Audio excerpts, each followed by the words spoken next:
Are the bi people in the room with us? No, I'm kidding. This isn't bi hate. This is not biracial. I'm pansexual. That's essentially the same thing, you know? Just like you guys read books, I suck dick. That's the difference, I think. I support the bisexual community, of course. I believe in the bisexual community in a similar way kids believe in Santa Claus, you know? Like, I've never seen one in real life, but I've heard the jingling of their lanyard in the halls.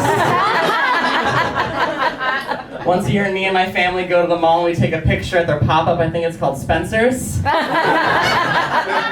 Or Zoomies. No, it's wonderful to meet you guys. My name is Quinn James, and some of you might be looking at me when you're hearing my voice and you're thinking to yourselves, what is he and why does she sound so annoying? I'm non-binary and Jewish, so that makes me an oy vey them. It's wonderful to meet you guys. Wonderful to be here. I am pansexual. I thought that pansexual though was Gen Z for bisexual, which I thought was just millennial for slut. You know, like I thought they all meant the same thing until recently I met a Gen Z slut who wasn't a slut, or bisexual, or pansexual. She was something new, called pansexual, called omnisexual. What the fuck is an omnisexual? I felt like a boomer auntie who just learned neo-pronouns for the first time. I had to go home and do research. I was like, Z-Zero from where? Is that German? What the fuck? Where's he coming from? I had to do research. I did because like, wait, you guys, I was in the back watching you guys. You all have interesting haircuts. You seem smart.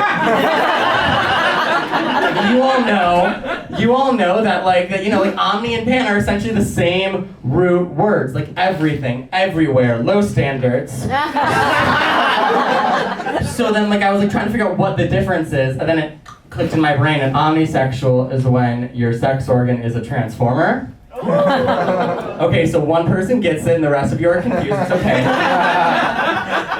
It's an act out or something. Basically, what happens is your lover, your sexual partner is you're in intercourse. You know, they're nibbling your ear, playing with your nipple, finger up the butthole, whatever does it to you, and your sex organ just kind of goes like.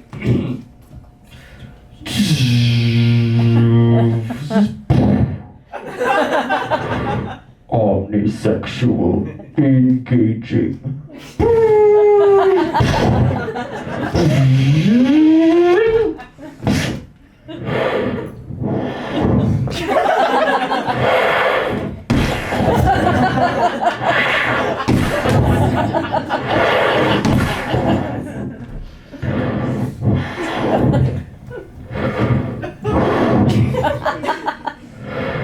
Commencing sequence A.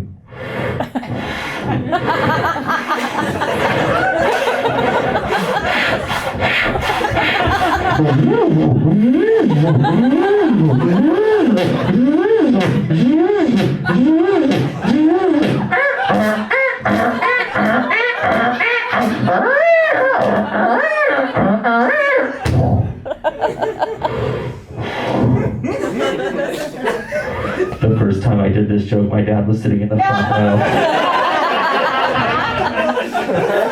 And my boss was sitting next to him.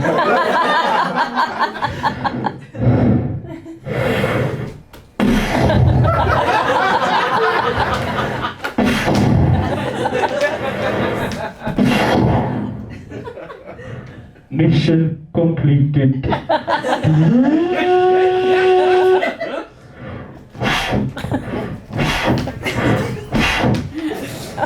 Omnisexual disengaging.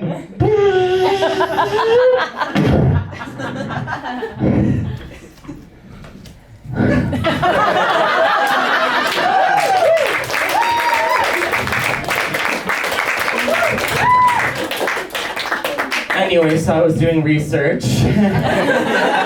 And omnisexual and pansexual have essentially the same exact definitions. The only difference is omnisexual lacks the word romance. So, do you want to know what that means about my little omnisexual friend? Hey, bestie. She's still a slut. Like, what the fuck? Makes no sense. Okay, so there are are a lot, like I said, there's crazy haircuts in the room, so there are a lot of gay people here. I know this to be true. But for any straight people in the room, I want to bring you guys in on a secret, because it is an election year. It's the midterms, and people like to start talking about this LGBT agenda. You guys have heard of this, the LGBT agenda. You know, like the LGBTQs are coming for the kids. The LGBTQIs are trying to like break through the bathrooms. The LGBTQIA pluses are gonna turn you all gay.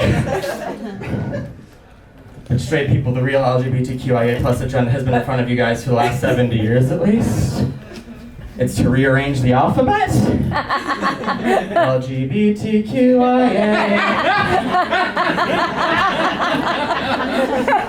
The next letter of that word coming for is you. Oh my God, Kyle's alive, that means he's right! That's what they get. No, but there are lots of new emerging sexualities. My generation, though we're having record lows amount of sex, love to label every single sexuality they can think of. And I learned about a new one on TikTok recently called fictosexual. Oh. Have you guys heard of fictosexual in the corner, lesbians? Do you know what I'm Because it's pretty fucking lesbian sounding once I tell you what it is. Fictosexual is a subsect of asexual. Specifically where you are sexually attracted to fictional characters. And that has to be the most creative way to say you're autistic I've ever heard. I was like, what? You're sexually attracted to Jack Sparrow? Okay, so are we all. Go to Disney World, become a Disney adult, work it out there. No, don't. If you're on the same side of TikTok as I am, Peter Pan doesn't like it. Speaking of Peter Pan, I want to talk about twinks. Are there non-binary people here tonight? Over here? Okay, just them? Okay, over here. How about any he theys or she theys, any half and halves, little coffee creamers? You know? I like to call them little coffee creamers. They're just a little sweet treat. I pour my coffee in the morning, like, start my day nice, you know? No coffee creamers, that's okay. Huh? Oh, you're a coffee creamer? Love, oh my God. That's fun. Okay, give it up for the coffee creams, everybody. I think specifically in the non-binary community, and my veteran, tell me if you agree. But I think in the non-binary community, twink is a slur. Do you agree or no?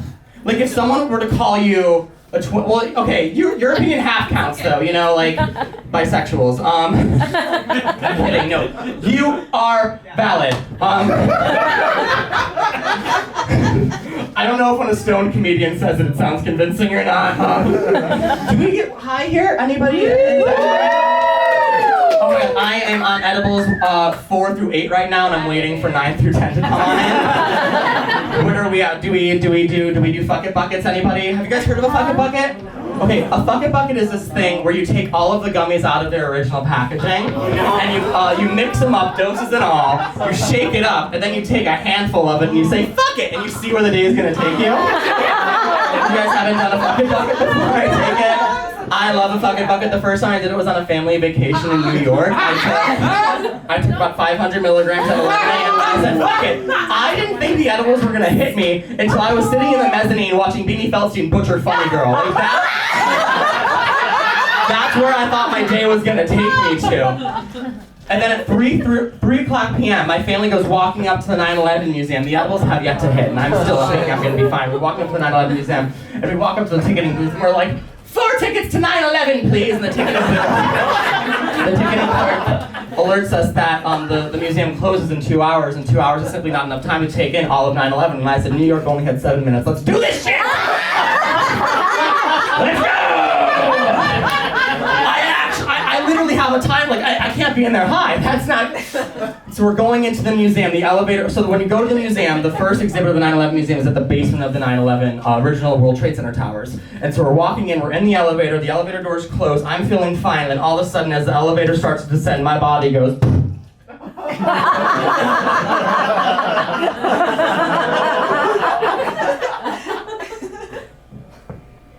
It's begun. And we entered into the first room of the 9/11 museum.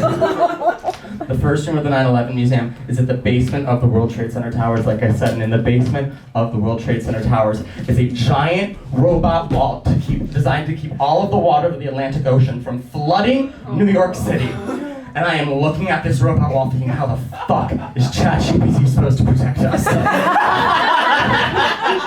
And I turned to tell my family that instead of seeing 3 Jewish Italian family members, I saw 14 German tourists. They didn't speak English, I didn't speak German, but I decided, fuck it, reparations, I'm showing them around our tragedy, you know? And I'm like, oh look, piece of plane. Oh look, Pete Davidson's dad. Oh look. Oh look, George W. Bush's plan for 9/11. What a kindergarten class, that's crazy. And then all of a sudden the voice comes over the PA system and goes, the 9/11 Museum will be closing in 15 minutes. Please find your way out now. And I start freaking out and panicking, and the Germans start freaking out and panicking. And I don't know if you guys know this or not, but statistically speaking, scared Jews plus Germans ends well for nobody. And we're going around, we are going door to door to door, to exit, trying to find a way out of the 9/11 Museum. This entire story to say, it's the 9/11 Museum. You'd think they'd have more working exits. 9/12 could have been happening, we would have been stuck. I was like, Hans, Herman, Klaus, we've got to go! Oh my God. Do I have time for 2 more? Yes, we gotta get the hell out of here. Oh, okay, one more then. Okay, hard pivot, because this is a kinky room. I want to talk about how people discover themselves and discover their kinks. You guys just looked at each other, that was hot. You guys missed it, but they're about to do some major self-discovery tonight, and I wish I could be there for it! We all discover our kinks in different ways, though. You know, like some people go on BuzzFeed quizzes, some people take a slut spree. We all figure it out in different ways. I have to thank my middle school bullies, because without them shoving me into lockers and calling me a fag, I never would have figured out I had a degradation kink. You know, like we'd be in the gym, we'd be in the locker room before gym class, they'd take their towels and twirl them up and start whipping people with it. And I'd be like,